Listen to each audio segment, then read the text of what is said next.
9. Listo. Si bien ya Pandas está instalada dentro de los paquetes que trae Anaconda, hay que llamarla, por así decirlo, porque no está dentro de la ejecución de este notebook. Entonces hay que llamarla mediante el keyword import, pandas, y le procedemos a colocar un nickname, un nombre más corto, porque es muy largo y utilizar pandas nos robaría un montón de tiempo y código. Debería ser súper fácil, debería correr. Alguien puede hacerlo en su notebook y confirmar si lo hizo.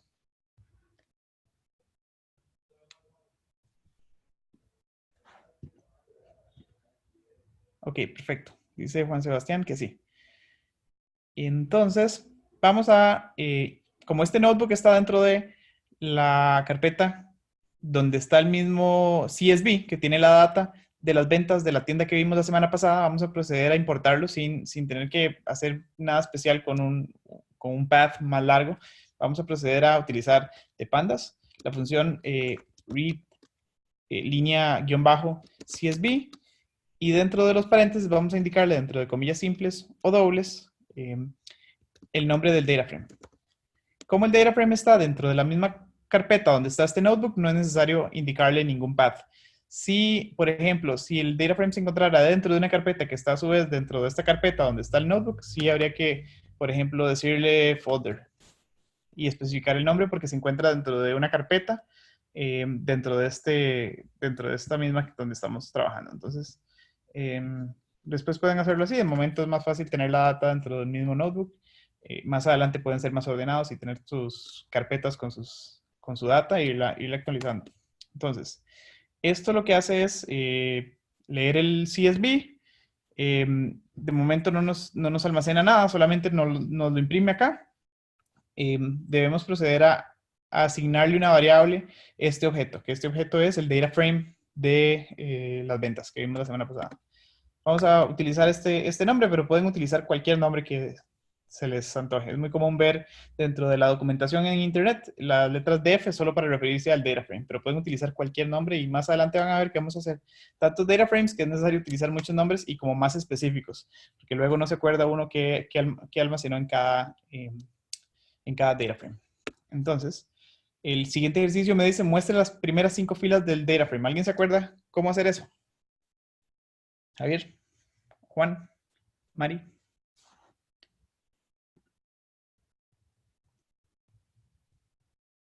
Ok, Mari dice, y Juan con head. Entonces, utilizamos la función head o la propiedad head y nos va a arrojar las primeras 5 filas. Dentro de la función head podemos pasarle un parámetro que es el número de filas. Si queremos 10 filas, podemos pasarle 10 filas y nos las va a tirar.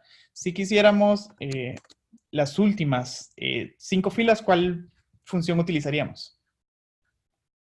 Pueden escribir por el chat. ¿Cuál sería la función que iría acá? En lugar de tail. Head. Bueno, ya les dije. Tail.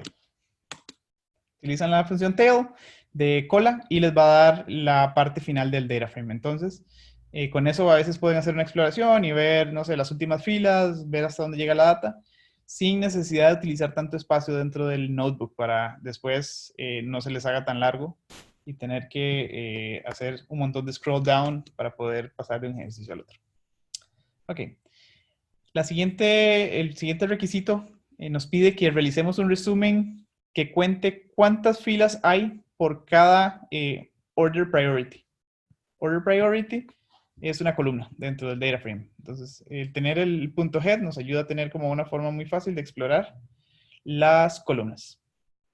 Ven que acá son tantas las columnas que se generan 3 puntos suspensivos que indican que ahí hay una serie de columnas que están ocultas.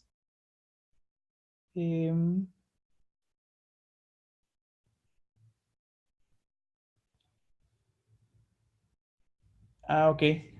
Ok, súper buen aporte de Eugenio. Dice algo interesante, es que por ejemplo en Python head es una propiedad del objeto DataFrame, por eso se llama así en R. Por ejemplo, es una función y más bien es un head. Ok. En R sería una función con 2 atributos, Eugenio, según tengo entendido, que sería el DataFrame y la cantidad de filas. Entonces sí sería una propiedad del DataFrame que tenemos y no una función. porque estamos como llamando una parte del objeto, entonces es una propiedad porque le pertenece a la otra. Gracias, Eugenio. El siguiente ejercicio es realice un resumen que cuente cuántas filas hay. Si utilizo el lenguaje que no es preciso, Eugenio, te agradezco que igual lo digas porque a veces uno utiliza las palabras parámetro, atributo, propiedad, función y debe tener mucho cuidado con eso. Entonces, nos pide que realice un resumen de ver cuántas filas hay por cada vez que encuentre la categoría de Order Priority. Entonces, lo que hacemos es utilizar el data frame que tenemos y utilizamos la función groupBy y dentro le pasamos el nombre de la columna por la cual queremos agrupar. En este caso, Order Priority, lo voy a copiar. Y si lo corro, realmente no me hace nada, porque lo que estoy haciendo es agrupando el data frame por Order Priority, pero no le estoy pidiendo que me haga nada. Entonces, utilizo la función size y lo que me va a generar es un conteo de filas por cada vez que se encuentre el Order Priority. En este caso, critical, por ejemplo, lo encontró 1608 veces y así. En general, si sumamos todas estas columnas, todos estos valores nos debería dar la cantidad de filas que tenemos dentro del data frame y no tenemos en este caso ningún campo null dentro de esa columna, entonces nos debería generar la misma cantidad. La otra pregunta dice, almacene el resumen en la variable R1.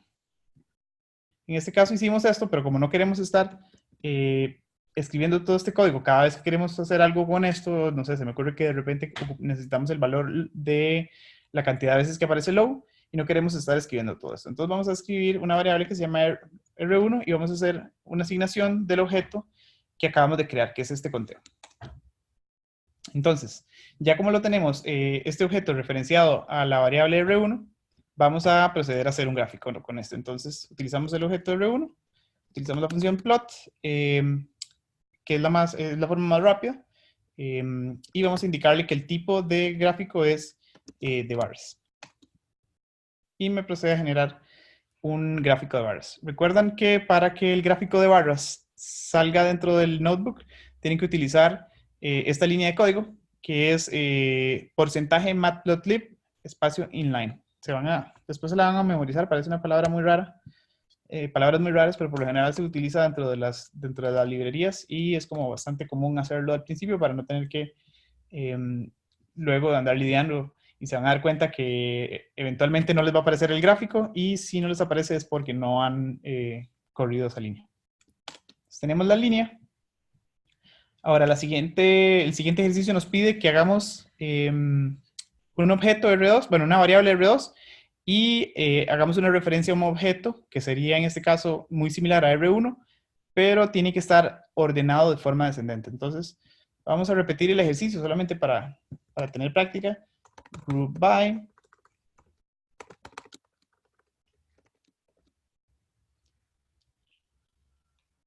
Juan Sebastián me pregunta que el signo porcentaje se utiliza para llamar qué tipo de funciones o para qué se utiliza en general. La verdad no estoy seguro, nunca lo he visto, excepto para pedirle que nos imprima los gráficos dentro del notebook. Bueno, Eugenio Gran nos dice, se llama funciones magic. Súper, gracias Eugenio. Entonces vamos a hacer el group by por order priority y vamos a hacer el size. Como ven, la categoría de order priority que tiene más cantidad de filas, en este caso es high. Y la que menos tiene es la de critical.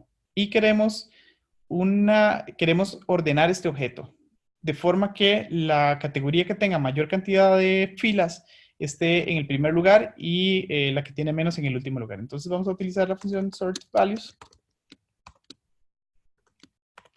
y la vamos a correr solo por ver.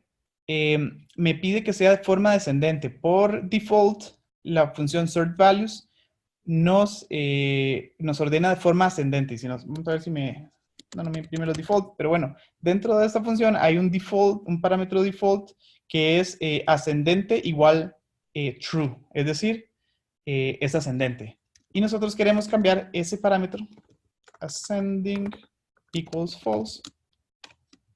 Y en ese caso ya el parámetro que está por default, que sería ascending equals true, ya no aplicaría, sino el que le acabamos de especificar. Ahora sí tenemos este objeto ordenado. Y vamos a proceder a hacer la referencia a la variable R2. Y vamos a imprimirla solo para ver. Y ahí tenemos R2. El siguiente ejercicio era, realice un gráfico de barras con, era con R2, en realidad. R2, plot, kind equals bar, y ya debería estar ordenado. Cosa que no teníamos en el primer ejercicio. Entonces, lo que les quería compartir acá es que antes de pasar el objeto a la función plot, tienen que manipularlo y tenerlo en gran medida ya listo para que para que les genere el gráfico como ustedes lo desean. Al final, la mayoría del proceso de la data tiene que ser como previo en el data frame, en el resumen y la forma en que ustedes lo desean, y después cuando lo tienen listo, lo pasan. No es muy fácil estar manipulando ya el objeto una vez ya está construido. Entonces, lo recomendable es manipular muy bien el data frame o el resumen o el data frame pequeñito que hicimos a partir de las funciones group by, o ahorita vamos a ver otras como pivot table, antes de pasarlo a la función plot.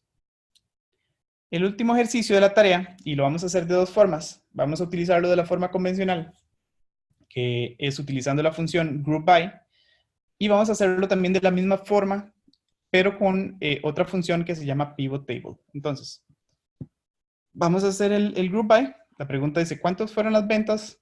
La columna sales que tuvo product container de tipo large box. Entonces, en este caso, vamos a hacerlo con la función groupBy. Entonces, df, que es el objeto que es el data frame, con toda la data, vamos a hacer el groupBy, y dentro de el atributo que le vamos a pasar es ventas, sales, y vamos a utilizar, vamos a agruparlo, no me genera nada. Queremos una, no, perdón, no era sales, disculpa. Vamos a agruparlo por product container. Aquí no me genera nada. Yo después quiero la propiedad sales, que vendría siendo, no, perdón. Después del group by, yo debo pasarle la función que deseo. Puede ser un size, zoom, min, creo que también se puede generar el median. Entonces él me genera la suma de todas las columnas que se puedan, que sean números enteros o flotantes, floats, que serían decimales. En este caso me genera una suma para todas las columnas que pudo realizar una suma. En este caso, inclusive para las columnas row ID y order ID, que no tiene sentido que lo haga, pero igual me lo genera porque Python de momento no le hemos dicho que eso es una variable más tipo categórica y no un número entero. Entonces, a partir de acá, vamos a empezar a seleccionar propiedades de este nuevo data frame. Esto es un resumen que hicimos a partir del data frame df, que tiene todas las ventas, y lo que el tipo de objeto que tenemos acá es otro data frame, solo que más resumido, pero es un nuevo objeto que existe y no es el mismo objeto que teníamos original. Entonces, nosotros en cada objeto podemos seleccionar las propiedades. En este caso, nos pide que el ejercicio, las ventas del tipo large box. Entonces, ¿cómo hacemos para seleccionar propiedades de este objeto? En este caso, yo quiero seleccionar el valor de sales hasta acá, y sería esta categoría large box. Entonces quiero este número. ¿Cómo lo selecciono? Yo necesito ese número que se encuentra dentro de un data frame, y ese data frame tiene una forma de accesar a las propiedades que tiene el mismo. Entonces, ¿cómo lo hacemos? Utilizamos algo que se llaman índices. Los índices son como coordenadas, por así decirlo, o claves que nos permiten acceder a propiedades de un objeto. Entonces, en este caso, los índices que se utilizan son las columnas. Le llamamos columnas para facilidad, pero realmente es un índice. Un índice que en este caso sería vertical. Y tenemos otro índice que sería horizontal. Entonces, lo que podemos hacer es llamar a un índice. Podemos hacerlo. Esta no es la forma correcta de hacerlo, pero vamos a hacerlo de esta forma, solo por simplicidad. Después vamos a utilizar otra función para hacerlo de la forma correcta. Y vamos a seleccionar la propiedad sales. Al seleccionar esta propiedad, lo que me genera es solamente esa propiedad. Ya ignora el resto de propiedades que eran las otras columnas. Una vez yo tengo la propiedad sales, yo puedo utilizar el índice, en este caso, large box, para acceder a esta propiedad. Entonces voy a utilizar de la misma forma en que lo hice acá. Y en este caso me genera ya el valor que se encuentra asociado a estos índices, que serían sales y large box. Entonces, esta es una de las formas donde accedimos a uno de los elementos del data frame que teníamos original. Voy a volverlo a copiar.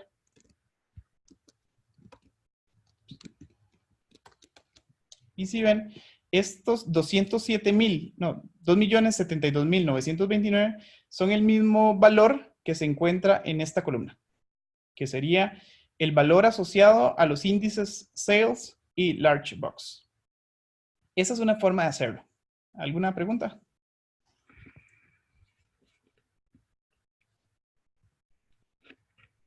Bueno, si no hay preguntas, vamos a hacerlo de otra forma que es un poco más compleja, más flexible, un poco más larga. ¿Cómo lo hacemos? Lo hacemos con, vamos primero a construir este mismo data frame, pero sin utilizar la función groupBy. Vamos a utilizar otra función que se llama pivot table. Entonces, ¿cómo lo hacemos? Podemos hacerlo de dos formas. Una es llamando al objeto y utilizar la función sobre el objeto. En este caso sería pivot underscore table. Y dentro de los paréntesis vamos a agregarle varios parámetros. En este caso, como yo ya cité el objeto, como yo ya utilicé la función del objeto sobre el objeto, entonces lo que voy a hacer es pasarle propiedades de este objeto para que trabaje sobre ellas. En este caso necesito pasarle como 4 parámetros. El primero sería index, ya vamos a ver ahorita qué es cada uno. Index, columns, aggregate, creo que es con underscore function, si algo no me funciona, igual lo arreglamos. Function y creo que eran values.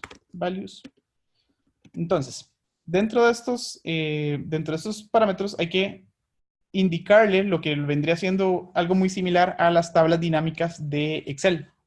En Excel tenemos 4 campos. Una que es el valor de las filas, el valor de las columnas, el valor que queremos procesar. Y bueno, el cuarto campo serían los filtros, pero en este caso todavía no lo vamos a aplicar. Entonces, el parámetro index que debemos pasarle es básicamente la columna por la cual queremos hacer filas. En este caso, queremos hacer filas por, dijimos que product container. Las columnas, en este caso, no queremos hacer un nivel de segregación por columnas. Entonces, realmente este parámetro no es necesario. La función agregada es, entre comillas, creo que es así. Suma, no recuerdo. Tengo tiempo de no hacer una tabla dinámica. Si no funcionan, lo arreglamos. Y los valores que queremos, sales. Entonces, las filas, index, product container, la función agregada que queremos utilizar es sum. Podemos pasarle una lista de varias funciones agregadas como suma, conteo, en este caso creo que es count, y el promedio si quisiéramos hacerlo. Vamos a ver si esto corre. Dice act function, entonces creo que esto no lleva un guión medio. Perfecto. Entonces, esto fue una forma de especificarle un poco más de forma directa lo que queríamos. En este caso nos produce las ventas. Yo podría pasarle una lista de elementos dentro de, por ejemplo, la columna values. Tal vez yo no quiero solo las ventas, quiero, por ejemplo, el profit, quiero tal vez. Entonces, puedo utilizar varios elementos dentro de una lista para indicarle cuáles son las columnas que deseo trabajar con. En este caso, las ventas y el profit. Como vieron, esta es otra forma de generar un resumen. Podemos hacer esta función es mucho más limitada porque nos hace un group by por dos, bueno, podemos pasarle bastantes elementos acá dentro de una lista y después hacer un unstack. Es un poco más complicado, que lo que haría es pasar dentro del resumen, algunas filas a columnas y me saldría algo muy similar a una tabla dinámica, como este, por ejemplo. Entonces, una vez teniendo este objeto, que sería una tabla dinámica, pero en realidad no es una tabla dinámica, es un data frame que tiene de igual forma índices horizontales, que en este caso podríamos llamarlo como los índices de las filas, y índices verticales, que serían los nombres de las columnas, como lo vería uno dentro de una tabla de Excel, y podemos proceder a, en este caso, almacenarlo. Imaginémonos que se llama tabla igual a tabla. Ya lo tenemos en tabla, entonces podemos otra vez llamar propiedades de este objeto, que sería un data frame, utilizando los índices. Vamos a hacerlo de dos formas. Una, la forma incorrecta, que es incorrecta, ya les voy a explicar por qué. No es la idónea. Si yo al objeto tabla le selecciono el índice sales, me va a generar, por así decirlo, la columna sales, pero eso se llama en realidad una serie. Y si sobre ese objeto yo utilizo el índice asociado a las filas, que en este caso sería large box, yo tengo nuevamente el valor que está asociado a esos índices. En este caso, 2.072.929, que es exactamente igual a lo que tuve utilizando el método 1. Esa es la forma más rápida de hacerlo, utilizando los índices directamente a partir del objeto. La otra forma es utilizando una función que se llama, no sé si es una función, vamos a llamarle función, pero es la función lock. Y la función lock lo que nos permite es localizar un elemento dentro de un objeto, o una propiedad dentro de un objeto, utilizando de nuevo los índices. En este caso, en lock podemos pasarle directamente los índices. En este caso tenemos un índice horizontal y un índice vertical. Entonces yo le puedo pasar dentro de este lock, puedo utilizar, por ejemplo, el primer parámetro, el primer valor va a ser el índice horizontal, en este caso large box. Y seguido de una coma, yo puedo pasarle el índice, en este caso de las columnas, sales. Y de nuevo me dio el valor que yo necesitaba, que sería el valor asociado a los índices large box y sales. Esa es una forma de poder extraer este valor. Ahora, hay otra forma muy similar a este método, que lo que nos permite es utilizar un índice, pero en este caso sería un índice numérico, utilizando el orden en que se encuentra ese elemento dentro de los índices. Por ejemplo, si yo tengo acá dos índices, este sería el índice 0 y este sería el índice 1.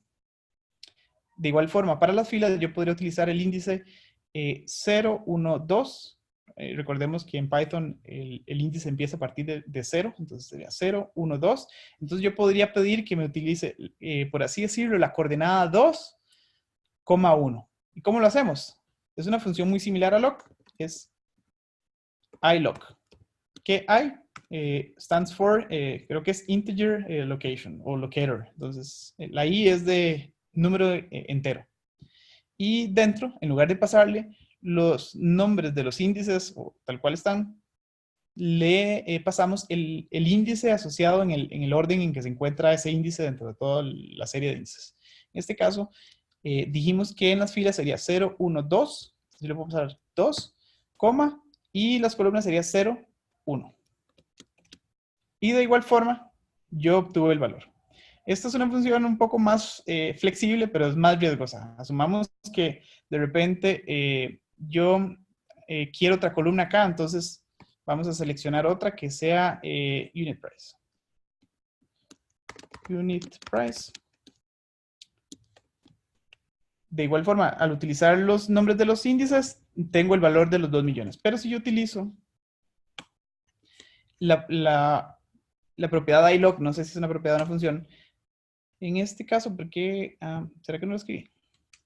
Sales. Bueno, es que sales está en el segundo orden. Están ordenadas P, Q, R, S, T, U. Ok, me está ordenando alfabéticamente. Entonces, en este caso no me afectó porque seguía en la segunda posición, que sería el índice 1. Entonces, en este caso, al utilizar iLock con el orden del índice en las columnas 1 no me afectó porque de igual forma sigue siendo el valor que yo deseo de ventas. Si yo tuviese otra columna, vamos a buscar otra que esté más, que esta sí me cambiará el orden. Puedo agregarla acá al final, pero al ser una B, como los índices me los va a ordenar dentro del data frame, ven que ya sales estarían en la tercera posición que correspondería al índice 2. Entonces, si yo utilizo el método de llamar las propiedades del objeto, no voy a tener problema. Si utilizo lock utilizando los índices de las filas y las columnas, no voy a tener problema.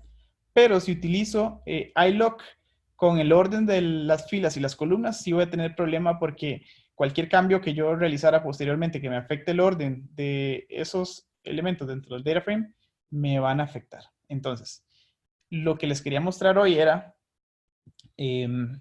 cómo hacer pivot tables. Vamos a hacer un par de ejemplos más.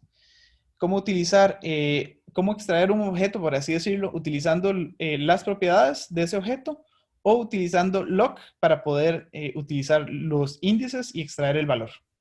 O utilizando esta otra función que es un poco más flexible, sin embargo, es un poco más riesgosa porque no siempre va a ser el mismo orden y algo podría cambiar. Entonces, esta es más como esta lo utilizo más cuando voy en carreras y no quiero copiar product based margin, entonces digo, bueno, entonces quiero la columna 0. Entonces, en este caso serían 235 y así me ahorro un poco de tiempo, pero no es quizás lo óptimo. Esto funciona también cuando tenemos data frames donde en realidad no nos interesan los nombres de las columnas.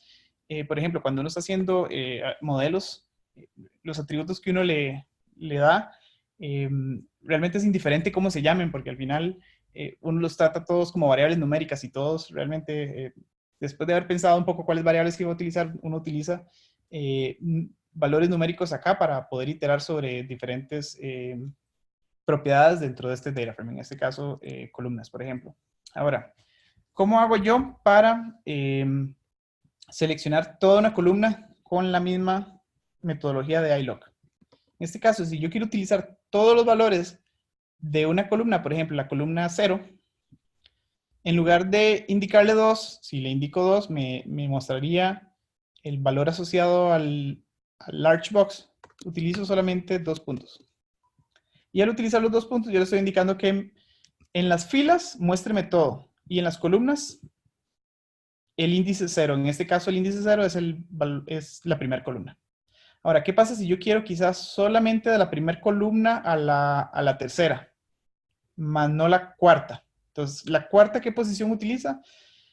Dentro de los índices empezando en 0, 0, 1, 2, 3. Entonces, yo no deseo el índice 3. Entonces, en este caso, yo le voy a decir de la posición 0, 2 puntos a la 3. Y en este caso, esta coma me permite poder separar a la izquierda cuáles son las filas que deseo y hacia la derecha cuáles son las columnas. Y puedo utilizar rangos o intervalos empezando desde y terminando en, más no incluyéndolo. Entonces, en este caso, si yo, por ejemplo, quisiera solamente Profit y Sales y quiero excluir la primera columna que tendría el índice 0 y empezar a partir de la columna 1, puedo utilizar el número 1 y ya tengo ese resumen más, como lo decía. Vamos a ver, Eugenio dice, un tip para los que se nos olvidan los comandos es, por ejemplo, digitar df-pivot-table y dentro del paréntesis le damos tab y nos aparecen los parámetros que acepta igual, nos sirve como autocomplete. Eso es súper valioso. Por ejemplo, df-pivot-table. Dentro de los paréntesis, sin escribir nada, podemos utilizar Shift-Tab y como ven acá, aquí voy a expandirlo un poco más. Me ofrece ayuda. Entonces, por ejemplo, me dice cuáles serían los parámetros que debería pasarle. En algunos casos, algunos ya vienen por default. Por ejemplo, en este caso, aggregate function trae el min y no trae ningún valor. Entonces, uno tendría que especificarlo si así lo desea. Si no desea pasarle alguno, se adoptaría el valor que viene por default, que sería el que viene especificado acá. En este caso, none, no te mostraría, por ejemplo, si no quisieras filas, queda por default none, entonces no te mostraría filas. Lo pueden utilizar como ayuda, gracias Eugenio. Esa es una buenísima. Entonces, otra que es una muy buena, por ejemplo, es, creo que es help. Si utilizan la función de, estas como de Python, dentro de como de las funciones básicas, dentro de help ustedes pueden utilizar bueno, eso no me funcionó. Vamos a ver si no sé, group by. No me acuerdo cómo pasarles. Vamos a ver si lo logro.